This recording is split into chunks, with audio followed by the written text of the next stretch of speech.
अगर आप भी शलजम के नाम से भागते हैं ना तो यकीन माने ये रेसिपी आपने लाजमी ट्राई करनी है। ऐसी रेसिपी है ना चटपटी चटखारेदार कि आप उंगलियां चाटते रह जाएंगे। और मेरी ये गारंटी है कि आप अपने बच्चों को और घर के ऐसे अफराद को खिलाएं जो शलजम के नाम से भी भागते हैं, तो यकीन माने वो आपसे मांग मांग कर खाएंगे। बिस्मिल्लाहिर्रहमानिर्रहीम फ़ाबिय्य अला रब्बिकुमा तुकज़्ज़िबान। जैसा कि आपको पता है कि सर्दियों का मौसम है, ठंड का मौसम है और शलजम बहुत ही ज़बरदस्त आए हुए हैं। कलर देखते ही ना ताज़गी का एहसास होने शुरू हो जाता है। और मेरी यही कोशिश है कि घर की सब्जियां, विंटर की सब्जियां हों या समर की सब्जियां हों, इनको ऐसे बनाए ना कि सब खाते रह जाएं। तो आज की रेसिपी के लिए मैंने लिए हैं बिल्कुल ताज़े शलजम। 2 किलो शलजम है, ये 2 किलो की रेसिपी है। आप चाहें तो 1 किलो भी बना सकते हैं।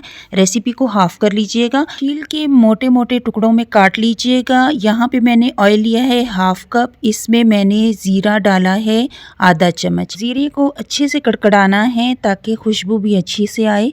तो ये देखिए ज़ीरा तैयार है। अब इसमें हमने डालने हैं शलजम। कुछ इस तरह से पीसीज में हमने काटे हैं। अच्छा, मैंने बड़े पीसीज में काटे हैं क्योंकि अच्छे से इसको हमने भूनना है बहुत ज़्यादा देर के लिए। आप चाहें तो छोटे पीसीज में भी काट सकते हैं। ठीक है, अब यहाँ पे मैंने अदरक और लहसुन का पेस्ट डालना है। ये 1.5 बड़ा चम्मच है, अब मैंने एक ही चम्मच में डाला है। इसको डालेंगे और अच्छे से घुमाएंगे। 1-2 मिनट के लिए लहसुन अदरक के पेस्ट को अच्छे से हमने भूनना है ताकि कच्चापन ख़त्म हो जाए। अब डालेंगे घर के बेसिक मसाले। कश्मीरी मिर्च पाउडर लेंगे 1 बड़ा चम्मच, हल्दी आधा चम्मच, इससे कलर बहुत ज़बरदस्त आएगा, आधा चम्मच काली मिर्च पाउडर। और इसको अब अच्छे से हमने भूनना है ताकि ये मसाले भी शलजम में अच्छे से रच बस जाएं। और ये देखें कलर कितना अच्छा ज़बरदस्त से इससे में आना शुरू हो गया है क्योंकि हमने कश्मीरी लाल मिर्च का यूज़ किया है, तो उससे कलर बहुत अच्छा आता है। मैंने यहाँ पे इसको पकाने के लिए कढ़ाई का यूज़ किया है। आप चाहें किसी भी बर्तन में इसको पका सकते हैं। और आपको पता है कढ़ाई में पकाने से ना टेस्ट बहुत ज़बरदस्त आता है और पकाने में मज़ा भी आता है। यहाँ पे मैंने नमक डाला है हस्बे ज़ायक़ा, आप अपने हिसाब से कम या ज़्यादा डाल सकते हैं। थोड़ी सी पानी का छिड़काव करेंगे, अच्छे से मिक्स करेंगे। अब इसको हमने ढक के रखना है। बेसिकली हमने इसको गलाना है। ठीक है, ढक के रखेंगे 5 से 10 मिनट। अब यहाँ पे हमने दोबारा से चम्मच अच्छे से हिलाना है। आप देख सकते हैं इसने पानी छोड़ दिया है शलजम ने, और अच्छा खासा पानी छोड़ता है शलजम। मैंने थोड़ा सा पानी इसलिए डाला था कि क्योंकि कढ़ाई है नीचे से लग ना जाए। और यहाँ पे मैंने एक बड़ा प्याज लिया है, वो डाल लेंगे। आप चाहें तो चॉप करके भी डाल सकते हैं, मैंने एज इट इज़ ही डाल दिया। दोबारा से मैंने 10 मिनट के लिए ढका। अब दोबारा से देखें आप, पानी बिल्कुल खुश्क हो गया है। सिरका डाला है 2 से 3 चम्मच, आधा कप दही डालेंगे और अब इसको अच्छे से चलाएंगे। दही के बाद भी अच्छा खासा पानी हो जाएगा इसमें। इस पानी को खुश्क करना है। इससे पहले हमने 3 टमाटर लिए थे और 5 हरी मिर्चें ली थी, अच्छे से पेस्ट बना लिया। अब इसको भी अच्छे से हमने मिक्स करना है। मिक्सिंग के बाद इसको ढक लेंगे और तब तक पकाएंगे जब तक इसका पानी खुश्क ना हो जाए। अब दरमियान में 3 से 4 मिनट के बाद मैंने इसका ढक्कन खोला और इसमें मैं डालूंगी खुश्क धनिया कुटा हुआ। कूट लेना है, आपने दरदरा सा कूटना है। खुश्क धनिया 1 बड़ा चम्मच डालेंगे।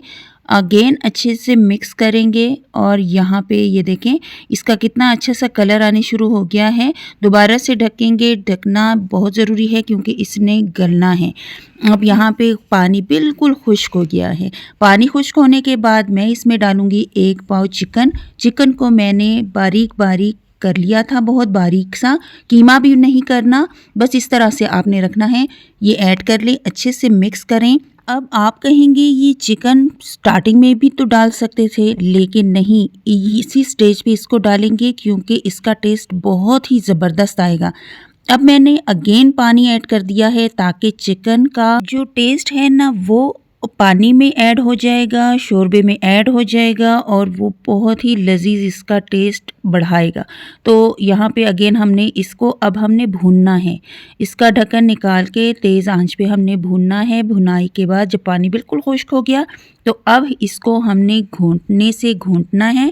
आप चाहें तो किसी और चीज़ के साथ भी इसको मैश कर सकते हैं। यकीन माने इस स्टेज पे जब आप इसको इस तरह से मैश करेंगे ना तो चिकन और शलजम आपस में इतना रच बस जाएगा और सारा चिकन का फ्लेवर जो है ना वो शलजम में चला जाएगा और मसाले भी हमने अच्छे खासे अच्छे वाले मसाले डाले हैं। तो अगेन अच्छे से भुनाई करेंगे, बहुत अच्छे से भुनाई होनी चाहिए, पानी का एक कतरा भी नहीं रहना चाहिए। तो इस तरह से इसका टेस्ट इतना ज़बरदस्त आता है ना कि यकीन माने आप कीमा वगैरह खाना भूल जाएंगे। और अब इसी स्टेज पे आप जल्दी से वीडियो को लाइक कर लीजिए, चैनल को भी सब्सक्राइब कर लीजिए, क्योंकि मैं लेकर आती हूँ आपको घर के बेसिक मसाले से ज़बरदस्त सी रेसिपीज़ बनाना सिखाती हूँ आपको। अब लास्ट में डालेंगे कसूरी मेथी और घर का सूखा हुआ पुदीना डालेंगे क्रश करके। आप चाहें तो ताज़ा धनिया पुदीना भी ढेर सारा डाल सकते हैं। मेरे पास यहाँ पे नहीं था तो मैंने नहीं डाला। तो यहाँ पे हम डिश आउट करेंगे। यकीन माने इस शलजम की रेसिपी आप खाएंगे तो कोई और चीज़ बनाना भूल जाएंगे। यकीन माने अचारी टेस्ट आता है इसका। सर्व करें किसी भी चीज़ के साथ और यहाँ पे ये देखें नान के साथ और चपाती के साथ खाएं, नींबू निचोड़ के, और ज़बरदस्त टेस्ट एंजॉय करें। सर्दियों के मौसम में इस तरह की रेसिपीज़ आपके लिए लाती रहूँगी। फिर मिलूँगी इंशाल्लाह न्यू रेसिपी के साथ। टिल देन अल्लाह हाफिज़।